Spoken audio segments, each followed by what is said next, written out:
노후 빈곤을 부르는 이 행동을 당장 멈추세요. 솔직히 말해볼까요? 지금도 누군가는 이렇게 생각할 겁니다. 아직은 괜찮아. 은퇴는 먼 얘기고 지금은 좀 즐기면서 살고 싶어. 내가 설마 그렇게까지 가난해지겠어? 근데요, 이런 마음이야말로 가장 무서운 함정입니다. 은퇴 후 빈곤으로 이어지는 대부분의 사람들, 처음부터 가난하진 않았습니다. 다만 작은 무관심, 사소한 습관, 나중에 준비하겠다는 미루기가 쌓이고 쌓여서 정말 한순간에 무너지더라고요. 제가 50대, 60대 분들 상담하면서 자주 듣는 말이 있어요. 그땐 내가 왜 그랬는지 모르겠어. 그게 다인 줄 알았어. 그리고 그 뒤엔 한숨이 따라옵니다. 그럼 노후 빈곤을 부르는 가장 위험한 행동, 그게 뭘까요? 바로 지금의 생활 수준을 줄이지 못하고 계속 유지하려는 것입니다. 조금 어렵게 표현하면 생활비 고정관념, 쉽게 말하면 돈 줄여 쓰는 건 자존심 상해라는 마인드예요. 사례 1. 은퇴 후에도 체면, 소비 못 끄는 62세 김 과장. 김 과장은 대기업에서 30년 넘게 일하고 정년 퇴직했어요. 퇴직금도 있고 연금도 나오니까 걱정 없다고 생각했죠. 그런데 문제는 그가 은퇴 전과 똑같은 소비 습관을 유지했다는 것이에요. 회사 다닐 땐 늘 외식, 아내와 함께 백화점 쇼핑, 주말엔 골프. 퇴직 후에도 그걸 끊지 못했어요.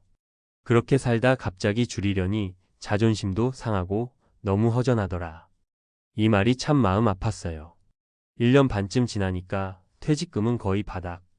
연금만으로는 생활이 안 되니까 결국 아르바이트를 시작했어요. 그런데 몸은 예전 같지 않고 스트레스만 더 쌓였죠. 이제 와서 그때만 조금 줄였어도라는 후회만 남았어요. 사례 2. 나는 예외일 줄 알았어요. 부동산 한 채에 올인한 59세 박씨.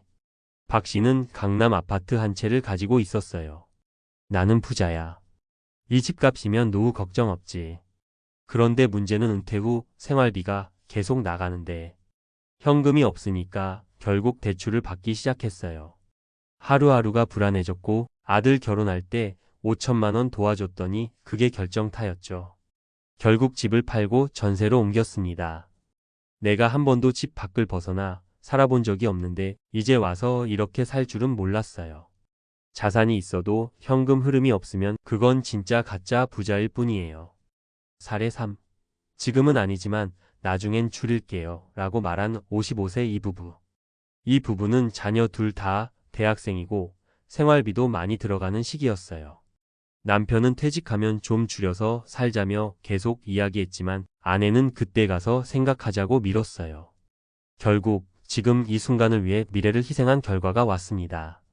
아이들 등록금과 생활비, 대출금, 생활유지비로 인해 퇴직 후 1년도 안 되어 적금 예금 다 깨고 급히 노후 자금 펀드 해약까지 했어요. 이제 와서 그들은 말합니다. 준비는 하고 있었다고 생각했는데 생활비를 조절하지 않으니 아무 소용이 없었어요. 왜 이런 일이 반복될까요? 자존심 때문이에요. 은퇴 후에도 전처럼 살아야 한다는 나의 기준에 스스로 갇힌 거죠. 주변 눈치 때문이에요. 나만 줄이면 초라해 보일까봐 친구들, 형제들, 동창들 앞에서 내 소비 수준을 유지하려고 해요. 나중에 줄이겠다는 착각 때문이에요. 사람은 소비에 익숙해지면 쉽게 못 줄입니다. 그때 가면 줄이겠지는 거의 불가능해요. 그럼 어떻게 해야 할까요? 은퇴 전부터 소비를 줄여보세요. 한 달에 30만 원, 50만 원 줄이는 습관을 지금부터 만들면 은퇴 후 삶이 훨씬 수월해집니다. 생활비 일기장 쓰기. 나의 고정비가 얼마나 되는지, 불필요한 소비가 뭔지 파악해보세요. 막상 써보면 줄일 수 있는 데가 너무 많다는 걸 깨닫게 됩니다. 자존심보다 현실을 보세요. 남 눈치 보지 말고 나답게 사는 방법을 찾는 게 중요해요. 자존심 때문에 무너지는 노후는 정말 많습니다. 마무리하며 노후 빈곤은 갑자기 오지 않아요. 아무 생각 없이 반복한 그 행동이 하루하루 쌓여서 결국 우리를 무너뜨리는 거죠. 지금 내가 지출하고 있는 돈, 진짜 나에게 필요한 지출인지 아니면 단순한 습관인지 한 번만 점검해 보세요. 지금 멈추면 미래는 바뀝니다. 은퇴 후에도 당당하고 자유로운 삶, 그건 오늘 당신의 결단에서 시작됩니다. 당신의 노후가 빈곤이 아니라 풍요와 평온으로 가득하길 진심으로 응원합니다. 앞에서 은퇴 후 빈곤을 부르는 행동으로 소비 습관을 줄이지 못하는 것에 대해 이야기했잖아요. 이제 그 다음으로 자연스럽게 이어질 수 있는 내용은 바로 뇌의 인지 오류와 습관화된 소비가 어떻게 우리의 재정 결정을 망치는가입니다. 즉, 왜 많은 사람들이 은퇴 후에도 무리한 소비를 멈추지 못하는지, 그리고 그 심리적 생물학적 배경은 무엇인지 과학적 근거로 풀어보면 독자들의 설득력이 훨씬 커집니다.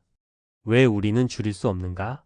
뇌가 만들어낸 착각, 그리고 소비에 더 많은 사람이 이렇게 말합니다. 나는 계획적인 사람이야. 나중엔 줄일 수 있어. 내가 쓰는 건 다 필요한 지출이야. 하지만 정말 그럴까요? 여기엔 뇌의 인지적 오류와 습관의 자동화라는 강력한 심리적 메커니즘이 숨어 있습니다. 1. 쾌락 적응 어다니 애덕테이션 줄이는 게 괴로운 진짜 이유. 심리학자들은 쾌락 적응이라는 개념을 자주 언급합니다. 이건 뭐냐면요. 우리가 어떤 좋은 것에 익숙해지면 그게 기준이 되어버린다는 거예요. 예를 들어볼게요. 처음엔 백화점에서 30만 원짜리 옷을 사는 게 엄청난 일이었어요. 근데 그걸 몇 번 반복하고 나면 어느 순간 그 정도는 써야 해라고 느끼게 됩니다. 문제는 소득이 줄어들어도 뇌는 이 소비 수준을 줄이지 못한다는 것이에요.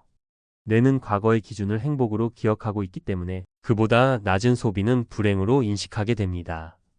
그래서 은퇴 후 월 수입이 줄었는데도 지출을 줄이지 못하고 나는 이 정도는 써야 사람답게 사는 것 같아라는 생각에 계속 소비하게 되는 거죠. 2. 자동 습관화 지출은 뇌에게 각인된 반복 행동. 하버드 의과대학의 신경과학자 안 카푸치노 교수는 우리의 뇌는 전체 의사 결정의 90% 이상을 무의식적으로 한다고 말합니다. 지출도 마찬가지예요. 카드 결제, 정기 구독, 외식, 커피 한 잔까지.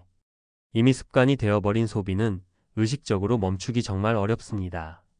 특히 보상회로 리워드 서킷라는 뇌의 시스템이 작동할 때 작은 소비에도 도파민이 분비돼서 기분 좋음을 느끼게 하거든요.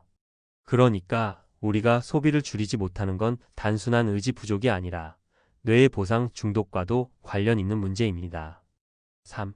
미래 회피 성향 나중에 줄이기가 위험한 이유. 행동경제학자들은 하이퍼볼릭 디스카운팅, 하이퍼발릭 디스카운팅이라는 개념을 말합니다. 이건 지금의 작은 보상이 미래의 큰 보상보다 더 매력적으로 느껴진다는 이론이에요. 예를 들어 지금 5만 원짜리 외식을 한 번 덜 하면 미래에 50만 원이 남는다는 걸 알아도 대부분의 사람은 지금의 만족을 택합니다. 이런 경향 때문에 우리는 다음 달부터 아껴야지. 좀 더 벌고 나서 줄이자. 나중에 정리할게. 라고 말하면서도 결국 소비 습관을 바꾸지 못하는 겁니다. 결론, 뇌를 속이지 않으면 빈곤은 막을 수 없다. 은퇴 후의 삶을 단순하게 바꾸지 못하는 이유는 단지 경제적 문제가 아닙니다. 우리 뇌의 작동 방식, 감정의 보상 시스템, 자동화된 소비 습관이 합쳐진 결과예요. 그래서 지금 당장 실천할 수 있는 방법은 이겁니다. 한 달 동안 지출 일기 써보기. 기록하는 순간 무의식적 소비가 의식으로 올라옵니다. 소비의 감정 단어 붙이기. 이 커피는 기분 전환용, 이 옷은 스트레스 해소용. 감정 소비를 구별하는 훈련이에요. 한 달에 하루만 제로 소비 데이 만들기. 아주 작은 훈련부터 시작하면 뇌도 따라갑니다. 반복하면 습관이 되고 습관은 인생을 바꿉니다. 지금 우리가 멈추지 않으면 뇌는 계속해서 과거의 삶을 기준 삼고 더 많은 돈, 더 많은 소비를 요구할 거예요. 하지만 오늘 그 행동을 멈추는 작은 결단이 당신의 노후를 완전히 바꾸는 시작이 될 수 있습니다. 과거는 못 바꾸지만 미래는 선택할 수 있습니다. 지금 그 첫걸음을 내딛어 보세요.